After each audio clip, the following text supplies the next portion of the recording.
Now, Senator Rockefeller, Senator Lieberman, and others have been scurrying around saying because of the Stuxnet worm launched 2 months ago, they need cybersecurity and, quote, the federal government or Obama kill switch. That's admitted. So the so-called Western governments launch the Stuxnet. Then they come in and say, now we want to take your internet freedom. That is a false flag, bona fide, in your face, red-handed right there. Now, you look at George Soros' right-hand man openly funding WikiLeaks with the Open Society Group. You look at Cass Sunstein, the White House regulations czar, who called to infiltrate the web, to stage events on the web as a pretext to shut it down, posing as activist. He said this 3 years ago, being behind and involved with WikiLeaks. You can see what's happening. I'll break it down when we come back. Then even bigger news. Stay with us. Keep show today. Keep broadcast. We now take you live to the Central Texas Command Center in the heart of the resistance. You're listening to The Alex Jones Show. Okay, so they've got the cybersecurity legislation lined up. The government admits they are already surveilling your credit card purchases in real time, violating federal and state law. It's a felony every time they do it. Oh, but it's done to protect you. Then we get the internal Homeland Security documents, and 95% or more of all of Homeland Security is for American citizens, gun owners, returning veterans, libertarians, Ron Paul supporters, Bob Barr supporters. This is treason. This is what you would expect from a group of villains, offshore megacorporations coming in and buying up our government, and then using it as a tool to suck the people dry of their wealth through corporate welfare. But continuing, I'm not saying there aren't some real anonymous hackers that are mad at Amazon and MasterCard and PayPal shutting off Julian Assange. But look at the timing. Right when they want to pass all this legislation, right when the government starts saying, watch, there's about to be a cyber war, magically one starts. And then MasterCard and Amazon and others are amazed at how sophisticated these attacks are. Think about that. And now because of Assange, they're introducing legislation where the U.S. government can grab any foreigner they want and take them back here for treason charges, for espionage charges. You know, to Sarah Palin, and I don't like to attack Sarah Palin. I mean, I don't think she's evil at heart, but she said our ally is North Korea 2 weeks ago, and then this week she came out and said that Julian Assange is being un-American. Well, he's not an American, okay? Julian Assange is from Australia. I hate to tell Sweetie Pie that. I hate to tell Cupcake that. But that's what's going on here. And now they've got legislation to, you get leaked anything from government, which the press has always been able to do, on Nixon, on the government injecting black people with syphilis to kill them. You get that as the New York Times or 590 AM in Austin or as Alex Jones at Infowars.com. And you publish it, you get life in prison and multi-million-dollar fines. That's the bills they've got introduced. Oh, and the Pentagon's got to surveil all the internet now and watch you all in real time and create this army of cyber spies because of Julian Assange. And then I look at Cass Sunstein, the White House regulations czar, who wrote papers saying that they want to arrest conspiracy theorists. And he went on to say, what is a conspiracy theorist? This is the regulation czar. You can read his quotes. It's been in mainstream news. Everybody knows about this. I mean, it's been talked about everywhere. And the media goes, oh, that's reasonable. If you don't believe in man-made global warming, you go to jail. If you don't believe the official 9/11 story, you go to jail. This is what's being proposed. Well, Sunstein separately says in his papers at the White House and at Harvard previously and at the Chicago School, he wrote papers for all of them, the White House, Harvard, and Chicago University. And Sunstein said, the mainstream media and government have no credibility. People don't believe us anymore. This is a paper to the government. We've been caught lying so much. So we'll go out and pose as activists to both act ridiculous and discredit the internet, but also to stage crises. Now, the first time WikiLeaks is ever in mainstream news is in early 2007. In fact, Matt Ryan, you printed that for me earlier in the week, and I showed it, but I don't have it now on the stack. Will you print me that Cass Sunstein WikiLeaks article that he wrote for the Washington Post 3 years ago? Thanks. Find it again. I want to show it to folks, and I'll give them the headline. And he introduces it as this great organization with Julian Assange and these Chinese anti-communist activists. And look, I don't like the communist Chinese, don't get me wrong, but those Chinese activists are admitted CIA assets and agents. And Cass Sunstein is admittedly hooked up with all this, and he's hooked up at the beginning of WikiLeaks. And then I have the real founder on a few days ago, John Young, who the New York Observer's called the original WikiLeaker. He's the guy that registered the name for them. There it is. It's A Brave New Wiki World by Cass R. Sunstein. That's the Washington Post headline if you want to read him, telling you how great it is. So he's now the White House regulation czar.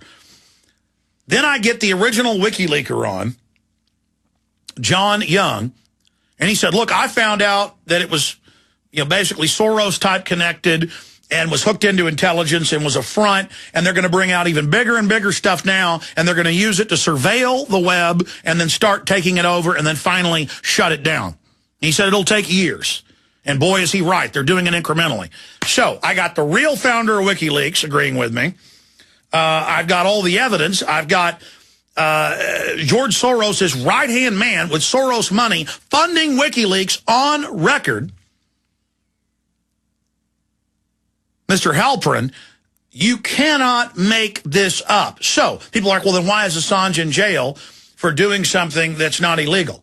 Well, that's the whole point. They're burning their patsy. Just like they burned Lee Harvey Oswald or Tim McVeigh. When you read Operation Northwoods that ABC News, Associated Press, Baltimore Sun reported on, just type into a search engine, U.S. government had planned to terrorize U.S. cities as pretext for war with Cuba. In fact, let's put that on screen.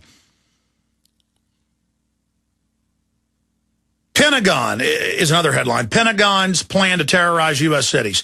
It'll come up. They wanted to hijack jets by remote control, crash them, stage bombings, stage shootings, and then they even describe how to frame patsies in it.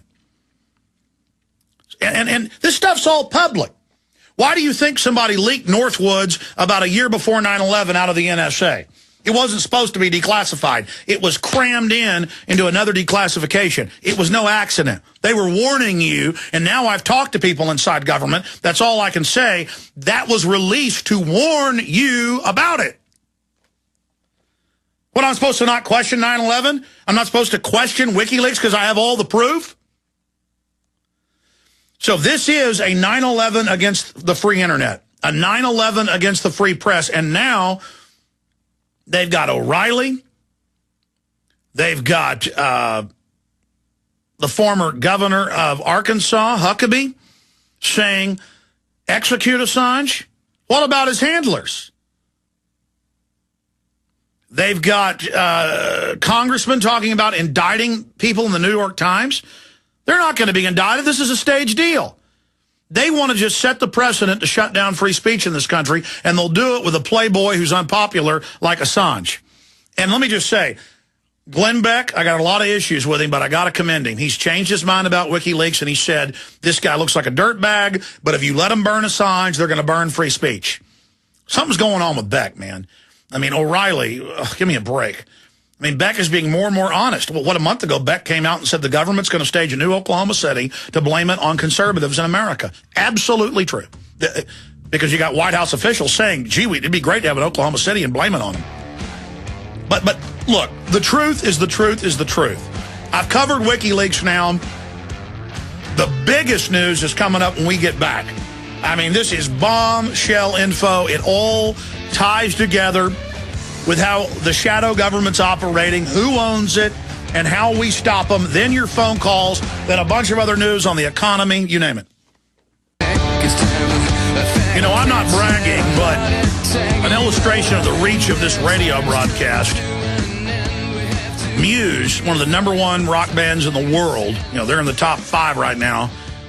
You go to their website, and Bellamy has been on the show before. The only links they have are to InfoWars and Prison Planet on their recommended news section. And then the one time I had Bellamy on, I was so stupid I didn't get his actual number. I got the Austin number and never got Bellamy back on. I want to get the Muse frontman back on the transmission. Getting back to the Wikileaks situation briefly, and then I'm going to get into this bombshell info and then your phone calls. It's very simple. You've got to decide, do you want to live in a free society or a society of tyranny? We didn't have government secrets until 1940s. And then with 1947, they set up the National Security Act. And the federal government was supposed to declassify everything every 10 years. Then they made it every 20. They said, oh, let us operate in total secrecy. We promise we won't ship drugs in. We promise we won't do insider trading or have, you know, all sorts of scams running. Just trust us to have trillions of dollars in the aggregate, and everything will be fine. And now our country's bankrupt, and offshore megabanks run our nation secretly. And they're telling us we owe them hundreds and hundreds of trillions of dollars that Congress has researched and has explained is owed by the banks, not by the people. So if we shut down the free speech of WikiLeaks, and if we persecute media outlets that have reported on the leaks, then freedom is over and the press is dead in the West. And it's that simple. But on top of it, if criminal elements in the government want to have cybersecurity take over the web, want to pass legislation to start arresting bloggers and people that release information the government doesn't like, whether it's troops massacring people or insider trading, it doesn't matter. If we allow them to do that, if we allow them to set the precedent, they can get away with anything. And that's what's happening here. We need more transparency, not less transparency. But, of course, the government and the criminal elements within it that are, right at this time, trying to take the web over, trying to openly end free speech, trying to pass these draconian laws to persecute people, magically an organization we know funded by U.S. government, filled with CIA assets on record, filled with high-level George Soros people, releases a bunch of information, most of it that's a bunch of regurgitated propaganda. What, just because something comes from the State Department, it's supposedly true? Some of the most brainwashed people are government. You ought to see the stuff the military and police have sent me. Well, you have seen a lot of it. The different reports and brainwashing they're given by the feds, where they demonize the Constitution, the Founding Fathers, gun ownership, tell cops if somebody's a libertarian, they're a terrorist. I mean, it's a bunch of baloney.